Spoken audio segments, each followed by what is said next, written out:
የታሪክ መጋረጃ ሲከፈት በደቡብ ኢትዮጵያ በጉራጌ ዞን ሶዶ ወረዳ ከለምለም ተራሮች ግርጌ አንድ ድንቅ ዓለም አለ። የሰው እጅ ያልነካው የተፈጥሮና የመንፈሳዊነት ጥምረት የሆነው የዋሻ እንድርያስ ገዳም። ብዙዎች ስለ ገዳሙ ጥቂት ሰምተው ይሆናል። ነገር ግን በውስጡ የያዛቸው 17ቱ ስውር ሐቆች እስካሁን በዝርዝር አልተነገሩም። ዛሬ ወደዚህ ድንቅ ዋሻ እንዘልቃለን። ከታሪክ ማህደር ከአበው አንደበትና በቦታው ከተገኙ ምስክሮች የተሰበሰቡትን 17 ድንቅ ምስጢሮች አንድ ባንድ እንፈታለን። እስከ ቪዲዮ መጨረሻ ድረስ አብራችሁን ቆዩ።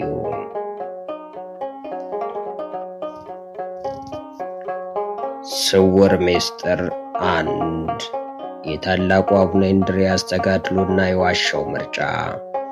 አቡነ እንድርያስ በ13ኛው ክፍለ ዘመን የነበሩ ታላቅ ጻድቅ ናቸው። ይህ ዋሻ ለመኖሪያነት የመረጡት በተፈጥሮ የተከለለ እና ለብቻ ሆኖ ፈጣሪን ለማመስገን አመቺ ስለሆነ ነው።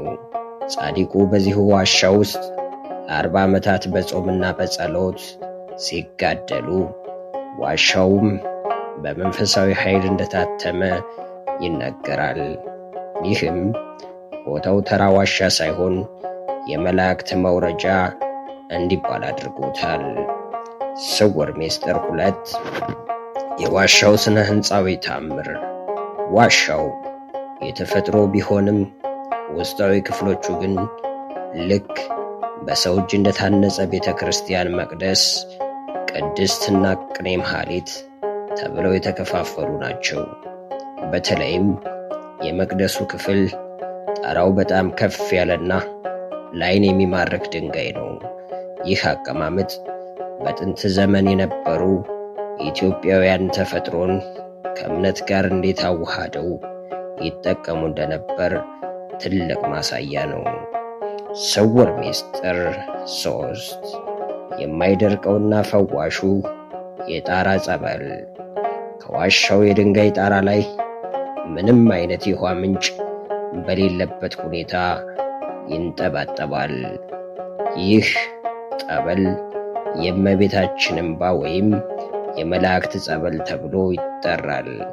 ለዘመናት የሚንጠባጠበው ይህ ጠበል በተለይ ለዓይን ህመም፣ ለቆዳ በሽታና ለክፉ መናፍስት እስራት ፍጹም ፈውስ እንደሚሰጥ በብዙዎች ምስክሮች ይረጋገጣል።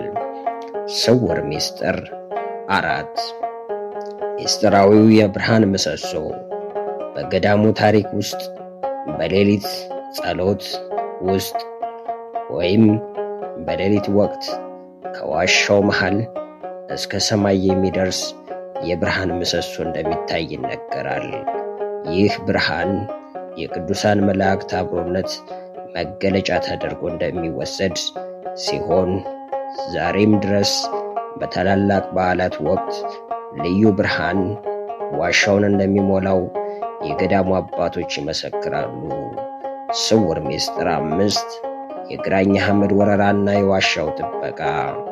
በ16ኛው ክፍለ ዘመን በግራኝ አህመድ ወረራ ወቅት በርካታ አብያተ ክርስቲያናት ሲቃጠሉ፣ ዋሻ እንድርያስ ግን ተሰውሮ እንደቆየ ይነገራል። ወታደሮቹ ወደ ዋሻው ሲቃረቡ ዋሻው በዓይን እንዳይታይ በጭጋግ እንደሚሸፍንና መንገዱ እንደሚጠፋባቸው በታሪክ ድርሳናት ተመዝግበዋል። ይህም ዋሻውን የታሪክ ቅርሶች ማከማቻ አድርጎታል። ስውር ምስጢር 6 የተቀበሩ የጥንት ንዋየ ቅድሳት። በዋሻው ጥልቀት ውስጥ ካሉ ምስጢራት አንዱ ለዘመናት ተደብቀው የቆዩ ንዋየ ቅድሳት ናቸው። ከወርቅና ከብር የተሰሩ መስቀሎች፣ የጥንት የብራና መጻሕፍትና አልባሳት በዋሻው ውስጥ በሚስጥር ተቀምጠዋል። እነዚህ ቅርሶች የሚገለጡት ጊዜው ሲደርስ ነው። የሚል እምነት አለ። ስውር ሚስጥር 7 መጨረሻ የሌለው ሚስጥራዊ መንገድ። በዋሻው ውስጥ በጣም ጥልቅ የሆነና መጨረሻው የማይታወቅ መተላለፊያ አለ።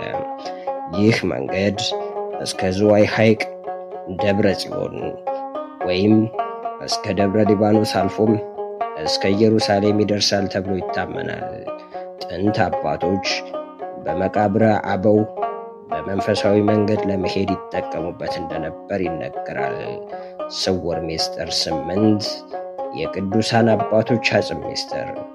በዋሻው ውስጥ ለብዙ መቶ ዓመታት ሳይፈርሱ እና ሽታ ሳይኖራቸው የቆዩ የቅዱሳን አባቶች አጽም ይገኛል።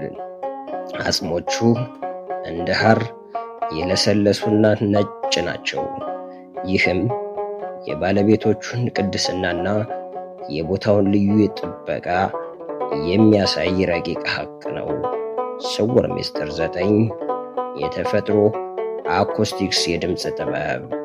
በዋሻው ውስጥ አንድ ሰው በዝቅተኛ ድምፅ ቅኔ ቢቀኝ ወይም ቢዘምር ድምፁ ሳይቆራረጥና ሳይደጋገም ኢኮ ሳይሆን በጠቅላላው ዋሻ ውስጥ በንጹህ ሁኔታ ይሰማል።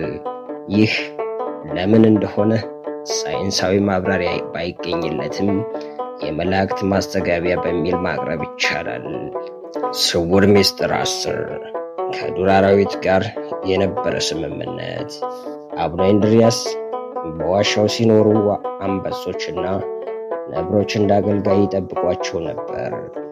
ዛሬም ቢሆን በዋሻው ዙሪያ ባለው ጥቅጥቅ ያለ ደን ውስጥ አራዊት ቢኖሩም ወደ ገዳሙ የሚመጣን ምዕመን ወይም መነኩሴ ደፍረው ጉዳት አድርሰው አያውቁም። ይህ የቅዱሳኑ ቃል ኪዳን ተብሎ ይጠራል። ስውር ሚስጥር 11 የቁጥሮች ሚስጥር ኑሜሮሎጂ። በዋሻው ውስጥ ያሉት የተፈጥሮ አምዶች ብዛትና የወለሉ አቀማመጥ ከመጽሐፍ ቅዱሳዊ ጋር ይገጣጠማል። ይህም ከመጽሐፍ ቅዱሳዊ ቁጥሮች ጋር የተጣጣመና የተገጣጠመ ነው። ለምሳሌ 12ቱ የሐዋርያት ምሳሌ የሆኑ አምዶች መኖራቸው ቦታው አስቀድሞ ለመቅደስነት የተመረጠ መሆኑን ያሳያል። ስውር ሚስጥር 12 የዋሻው ልዩ ሙቀት ወይም አቀማመጥ። አካባቢው በጣም ቀዝቃዛ ቢሆንም ወደ ዋሻው ውስጥ ሲገባ ግን የተለየ ለብ ያለና ደስ የሚል ሙቀት አለ። ይህ ተፈጥሯዊ የአየር ዝውውር ቬንቲሌሽን እንዴት ሊፈጠር እንደቻለ እስካሁን ድረስ እንቆቅልሽ ነው። ስውር ሚስጥር 13 ጸረ እርጅና ብራናዎች። በገዳሙ የሚገኙ ጥንታዊ የብራና መጻሕፍት ለዘመናት በዋሻው እርጥበት ውስጥ ቢቆዩም ቀለማቸው አይለቅም፣ ቆዳውም አይበሰብስም። ይህ በሌላ ቦታ የማይታይ ልዩ የተፈጥሮ ጥበቃ ነው። ስውር ሚስጥር 14 የሰባቱ ሰማያት ምሳሌያዊ ደረጃዎች። ወደ ዋሻው ውስጥ ዘልቆ ለመግባት 7 ደረጃዎችን ማለፍ ይጠይቃል። እነዚህ ደረጃዎች በገዳማውያን ትርጓሜ 7ቱ ሰማያት ይባላሉ። እያንዳንዱ ደረጃ ላይ ሲደርስ የአንድ ሰው መንፈሳዊ ስሜት እየተቀየረ እንደሚሄድ ጎብኚዎች ይመሰክራሉ። ስውር ሚስጥር 15 በድንጋይ ላይ የታተሙ አሻራዎች። በዋሻው ወለልና ግድግዳ ላይ የሰው እጅና የእግር አሻራዎች በድንጋዩ ላይ ታትመው ይታያሉ። እነዚህ አሻራዎች የቅዱስ እንድርያስና የሌሎች ታላላቅ አባቶች እንደሆኑ ይታመናል። ድንጋዩ እንደ ሰም የቀለጠበት ያ ሚስጥራዊ ቅጽበት ትልቅ ግባት ነው። ስውር ሚስጥር 16 የፀሐይ ብርሃንና የመስቀል ቅርጽ። በዓመት አንድ ጊዜ በተወሰነ ሰዓት ላይ የፀሐይ ብርሃን በዋሻው ቀዳዳ በኩል ገብቶ መሬቱ ላይ የመስቀል ቅርጽ ይሰራል። ይህ ክስተት በቤተ ክርስቲያን በዓላት ወቅት የሚገጣጠም በመሆኑ የቦታውን መለኮታዊ ምርጥነት ያሳያል። ምስጢር 17 እና የመጨረሻው የጉራጌ ሶዶ ማህበረሰብና የገዳሙ ጥበቃ። የአካባቢው ማህበረሰብ ገዳሙን የሚጠብቅበት መንገድ እጅግ አስገራሚ ነው። ምንም እንኳን አካባቢው ለቱሪዝም ክፍት ቢሆንም ማህበረሰቡ ምስጢሩ እንዳይበረዝ እና ቅድስናው እንዳይደፈር በታላቅ ጥንቃቄ ይንከባከባል። ገዳሙ የጉራጌ ሕዝብ የሞራልና የእምነት ምሰሶ ነው። የዋሻ እንድርያስ ምስጢራት የታላቁ ጉዞ ማጠቃለያ። የዋሻ እንድርያስ ገዳም ጉዞአችንን ስናጠናቀቅ የምናገኘው እውነት ከአለትና ከድንጋይ ያለፈ ነው። ይህ ቦታ የኢትዮጵያ ኦርቶዶክሳዊት ተዋሕዶ ቤተ ክርስቲያን በደቡብ ኢትዮጵያ ምድር ላይ የተከለችው የማይናወጥ መንፈሳዊ ፋኖስ ነው።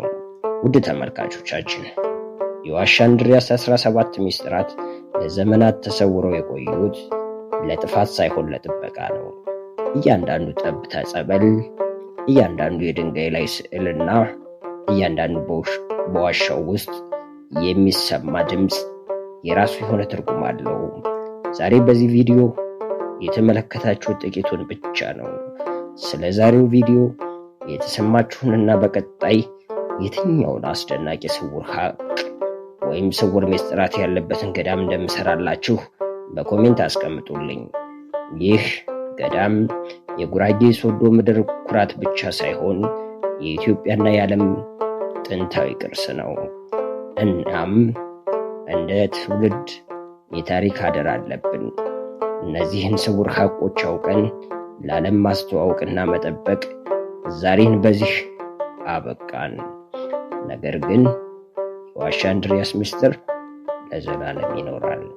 በቀጣይ ወሳኝ ቪዲዮ እስከምንገናኝ ድረስ ሰላምና ጤና ከሁላችን ጋር ይሁን። ኢትዮጵያ ለዘላለም ትኑር።